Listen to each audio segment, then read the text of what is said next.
Il était une fois, dans un village entouré de champs de fleurs colorées, une petite fille nommée Émilie.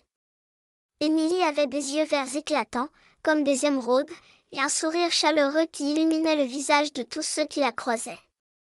Mais ce qui rendait Émilie vraiment spéciale, c'était son incroyable capacité à communiquer avec les papillons.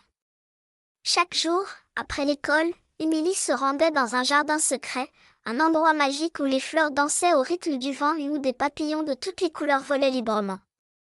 Elle adorait passer du temps là-bas, à écouter les histoires des papillons. Un jour, alors qu'elle s'asseyait parmi les fleurs, un magnifique papillon aux ailes dorées s'approcha d'elle. « Bonjour, Émilie, dit-il d'une voix douce. Émilie était émerveillée. « Tu peux me parler ?» s'exclama-t-elle.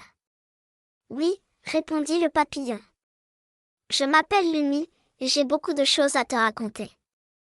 Les papillons sont les messagers de la nature. Nous voyons et entendons beaucoup de choses. » Émilie écouta attentivement. Lumi lui parla des saisons, de la façon dont les fleurs s'épanouissent au printemps, des fruits mûrs en été et des couleurs éclatantes des feuilles en automne. Il lui expliqua comment les papillons aident les fleurs à grandir en pollinisant leurs pétales. Chaque jour, Émilie retrouvait Lumi et d'autres papillons. L'un d'eux, une belle papillon bleu nommée Céleste, lui raconta comment la gentillesse pouvait transformer le monde. Quand nous faisons le bien autour de nous, cela fait fleurir les cœurs comme les fleurs dans le jardin, expliqua-t-elle. Un jour, Émilie remarqua que le jardin commençait à perdre de sa magie. Les fleurs semblaient moins éclatantes, et les papillons devenaient rares. Inquiète, elle demanda à Lumi ce qui se passait. « Le jardin a besoin d'amour et de soins, Émilie. Si les humains oublient de prendre soin de la nature, elle perd sa beauté, » répondit Lumi. Émilie comprit qu'elle devait agir. Elle décida d'organiser une journée de nettoyage avec ses amis du village. Elle leur parla de l'importance des papillons et de la nature, partageant tout ce qu'elle avait appris grâce à ses précieux amis ailés. Le jour du nettoyage, les enfants se rassemblèrent, armés de sacs et de gants, et nettoyèrent le jardin.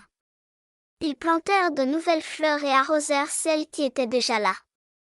Émilie, le cœur rempli de joie, savait qu'elle faisait une différence.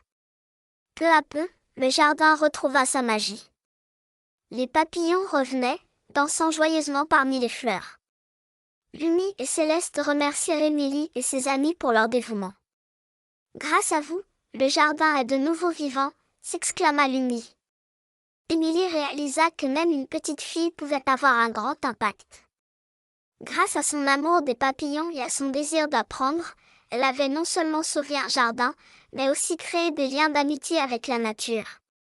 Et c'est ainsi qu'Émilie, avec ses yeux verts brillants et son cœur aimant, continua de communiquer avec les papillons, découvrant chaque jour un peu plus sur le monde qui l'entourait et partageant ses précieux enseignements avec tous ceux qui l'écoutaient.